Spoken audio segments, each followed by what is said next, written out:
बबलू एक गरीब किसान था और एक छोटे से गांव में रहता था। अलग अलग तरह की सब्जियां उगाया करता था। उसने बैंगन की खेती करने की सोची। इस बार बैंगन की खेती क्यों? मैं अलग अलग तरह की सब्जी उगाता हूँ।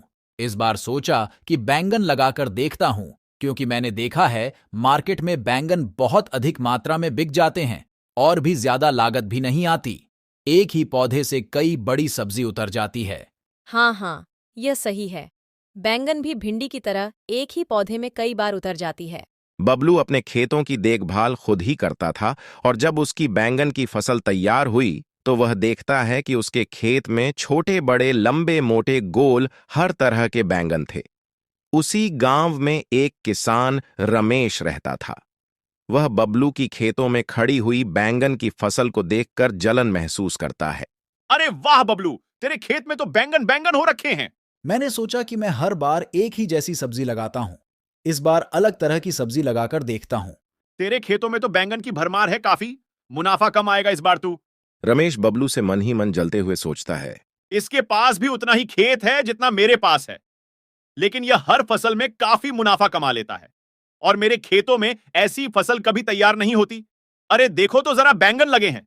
काश कुछ ऐसा हो जाए कि यह फसल मुझे मुनाफा देकर चली जाए। तभी उसके दिमाग में एक आइडिया आता है और वह अपने एक दोस्त जो मंडी में काम करता था उसके पास जाता है और उसे अपने दिमाग में आई हुई चालाकी के बारे में बताता है।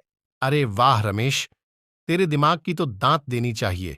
इस तरह हम दोनों को ही मुनाफा हो जाएगा। ठीक है, ऐसा कर, मैं कल सुबह जल्दी दुकान खोल लूंगा और फिर देख दोनों भाई कितना मुनाफा कमाते हैं।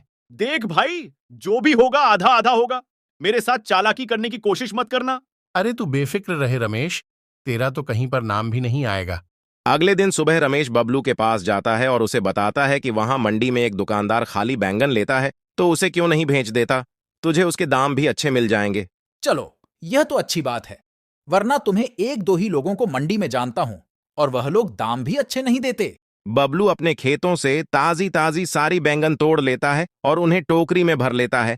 अपनी पत्नी को बोलकर वह मंडी की तरफ चला जाता है और मंडी में इस आदमी के पास पहुंच जाता है जिसका पता रमेश ने बताया था। वह दुकानदार बबलू से सारी बैंगन लेकर अंदर रखवा देता है।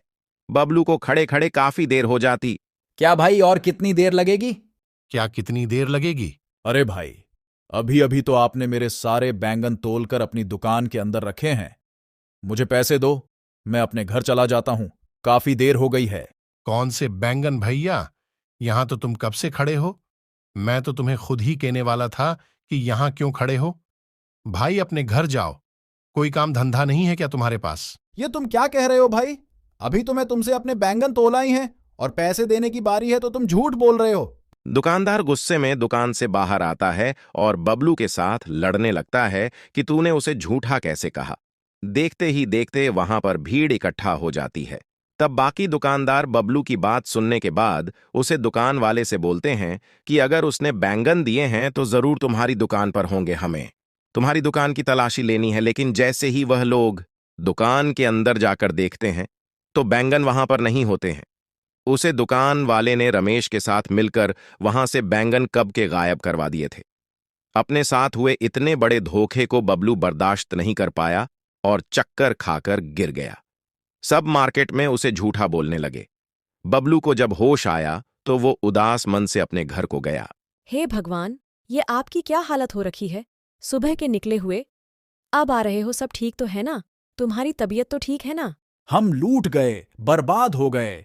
उसे दुकान वाले ने मेरे साथ धोखा किया, मेरे सारे बैंगन रख लिया और मुझे पैसे भी नहीं दिए। आपने दुकान के अंदर तलाशी क्यों नहीं ली? अंदर बैंगन नहीं थे। उसे आदमी ने वहां से कब बैंगन गायब करवा दिए, पता ही नहीं चला। मार्केट में सबको लग रहा था कि मैं झूठ बोल रहा हूं। इतनी भारी नुकसान को बबलू बर्दाश्त नहीं कर पाया और वह चारपाई से लग गया। उसकी पत्नी उसे रोज दिलासा देती, लेकिन वह था कि उठ नहीं रहा था। खेतों में खड़ी हुई उसकी बाकी की फसल भी रमेश खराब कर देता है। देखो जी, इस तरह बिस्तर पर लेटे रहने से तो आप दिन पर दिन और ज्यादा बीमार हो जाओगे। उठो, अपने खेतों की तरफ चलो। हम लोग दोबारा से बैंगन की खेती करेंगे और इस वाली मंडी में बैंगन नहीं बेचगे। क्या करूं? मुझे तो बिस्तर से खड़ा ही नहीं हुआ जा रहा। मैं अपने खेतों में जाने की सोचता हूं, लेकिन फिर हिम्मत हार जाता हूं। यह कहकर बबलू रोने लगता है। उसकी पत्नी उसे दिलासा देती है। लेकिन कोई हल समझ में नहाते हुए एक दिन उसकी पत्नी सुबह सुबह अपने खेतों में जाती है। वह सोचती है, शायद उसे ही काम करते हुए देखकर बबलू को लगे कि उसे वापस आकर खेतों में काम करना चाहिए। सूखे हुए पौधों को हटा देती है और फाफड़ा लेकर खुदाई करना शुरू कर देती है। अभी थोड़ा सा ही खेत खुदा था, तभी उसे एक बैंगन पड़ा हुआ दिखाई देता है। अरे लगता है यह बैंगन पककर यही गिर गया होगा। यह देखकर किसान की पत्नी खुश हो जाती है। जब बहुत देर तक बबलू की पत्नी घर नहीं आती, तो बबलू उसे ढूंढने के लिए खेतों में चला जाता। अपनी पत्नी को खेत में खुदाई करते हुए देखकर बोलता है, अरे तुमने तो आधे से ज्यादा खेत खुद दिया। तुम्हें पता है, मुझे अपने खेतों में एक बैंगन मिला और यह देखो, वह पका हुआ बैंगन था। मैंने उसके सारे बीज निकाल लिए। अब हम इन बीजों को थोड़ी थोड़ी पर लगा देंगे तो हमारी फसल फिर से तैयार हो जाएगी। फिर वह अपनी पत्नी से बोलता है कि जितना खेत तुमने खोदा है, हम उसी में ही इन बीज से नया बहुत लगाएंगे। बबलू और उसकी पत्नी उन बीज को अपने खेतों में आकार उसमें पानी देकर अपने घर चले जाते हैं। अगले दिन सुबह जब बबलू अपने खेतों में आता है, तो वह हैरान हो जाता है कि उसके खेतों में कल रुके हुए बैंगन के पौधे बड़े हो चुके हैं और उन पर छोटे छोटे बैंगनी फूल आए हुए हैं। वह भागकर घर आता है। तुम्हें पता है, हमारे खेतों में बैंगन के पौधे बड़े हो चुके हैं और उन पर फूल भी आ गए हैं। कल बीज बॉय है और आज फूल आ गए। लगता है तुम पगला गए हो। नहीं नहीं, तुम चलो मेरे साथ खेतों में देखो और अपनी आंखों पर तुम यकीन नहीं कर पाओगी।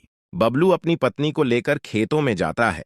वह भी हैरान हो जाती है कि अब उन फूलों के अंदर से छोटे छोटे बैंगन निकलने शुरू हो गए थे। यह देखकर वह दोनों बहुत खुश होते हैं।